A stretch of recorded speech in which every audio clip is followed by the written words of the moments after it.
Kim Constable here. Welcome to day 4 of your Festive Fitness series. What are we going to talk about today? The art of recovery. Up until now, I have been talking to you about how you can stay active in the gym, how you can stay on point with your diet, how you can drink loads of alcohol and party the night away without any hangover. But today we're going to talk about something equally as important that many people don't even think about making a priority or scheduling into their diary. And you know me, I'm all about the scheduling.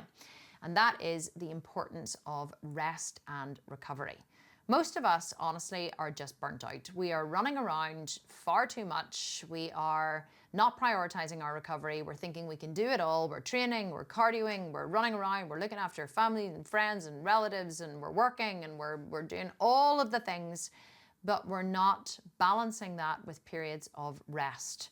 Now, of course, there's the other side of the crack, which is those of us who prioritize the rest a little bit too much and who need to get off our lazy fat asses and get into the gym.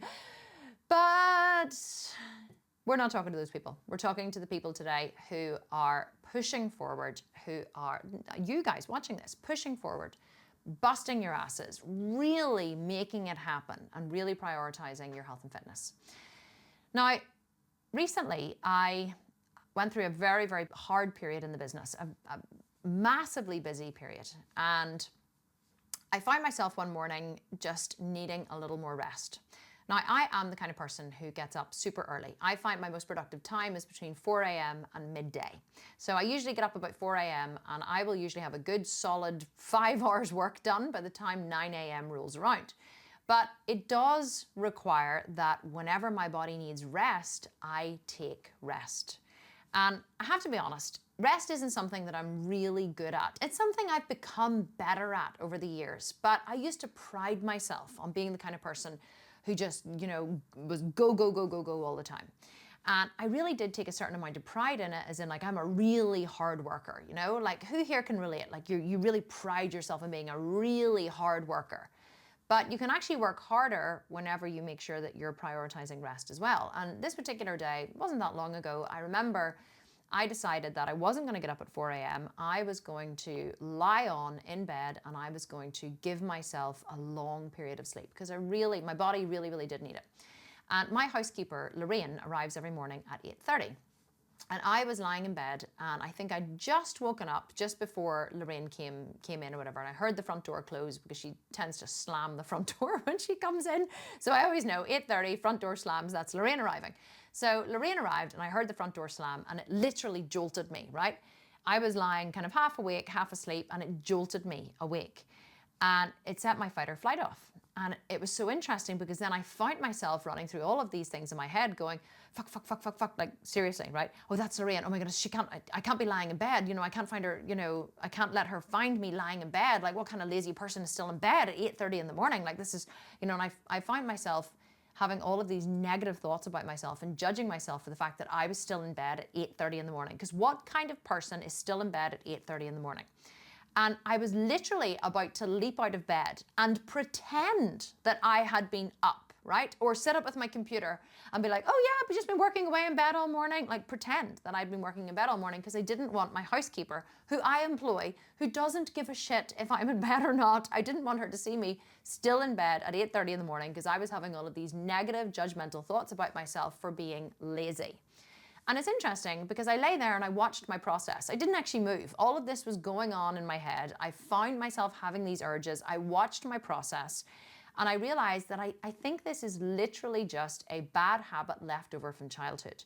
Because how many of us, whenever we were kids, were punished for being lazy or punished for lying in bed, or as teenagers, oh, you're being so lazy, you should get up. Our parents are enforcing all of their rules upon us about right and wrong and what you should do, and good people do this and good people get up in the morning and productive people do this and they don't go to bed late and they get up in the morning. The funny thing about it is when someone punishes you for doing something that you're doing, all they're doing is telling you about a rule that they have.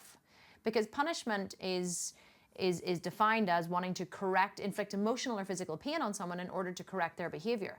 But quite often we only punish people because they break one of our rules. I see you breaking my rule, i.e. you're still lying in bed, and I have a rule that people do not lie in bed at 8:30 in the morning, so I see you breaking that rule and I punish you for breaking the rule because seeing you in bed causes me pain.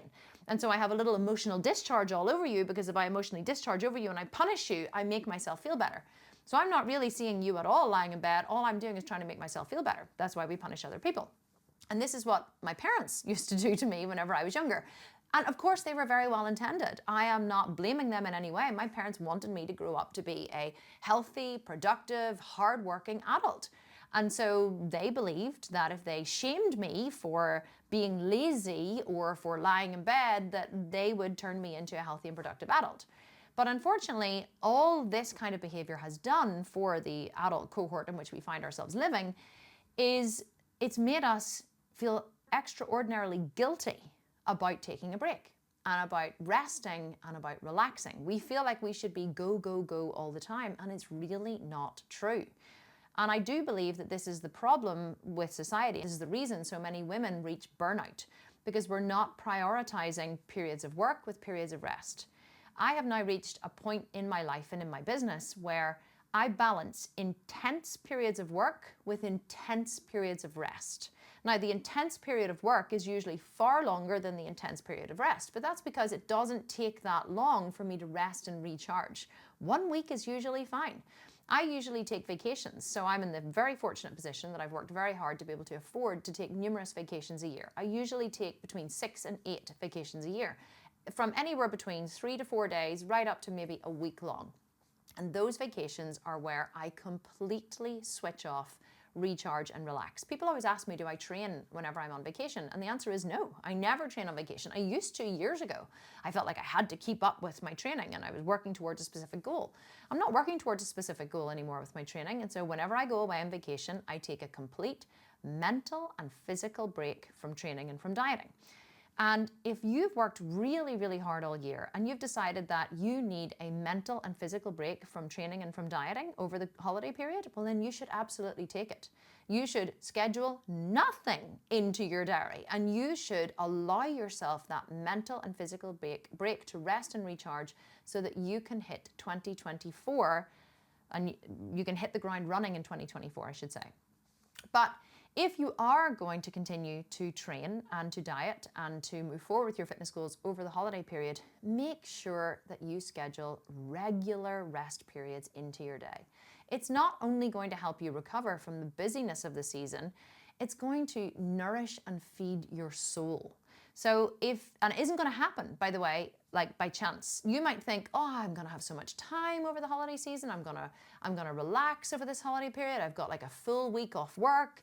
I'm going to, spend a day in my pajamas. I'm going to do this and that, whatever. If you don't prioritize it, it really won't happen. You'll say, I'll just get this done first, or I'll just do this, or I'll just do this. That's why when people go on vacation, they really can take a complete break because they don't have the everyday responsibilities of life. You're not vacating your life over the holiday season, you're actually adding more into your life. So if you want to make sure that you have enough time to rest and recover, which is where your muscles grow. Muscles don't grow when you're training in the gym, muscles grow when you're resting and recovering and when you're eating. Well, eating and then resting and recovering, that's where your muscles grow. So you have to think about rest as a priority. So whenever Lorraine came into the bedroom that morning and she, said, oh, are you still in bed? She was delighted to see me in bed because she knows how hard I work and she worries about me because I'm, always on the go. In fact, a lot of people worry about me because they just don't understand how I live my life. And it's funny, I had someone recently, message me and say, I'm really worried about you. I think that you're under a lot of stress, and I think that it was a close family friend, and she said, I think you're under a lot of stress, and I'm really, really concerned that you're doing too much and you're going to reach burnout. And I said, no, you don't understand. I said, I choose to live this way because I have an intense period of rest coming afterwards.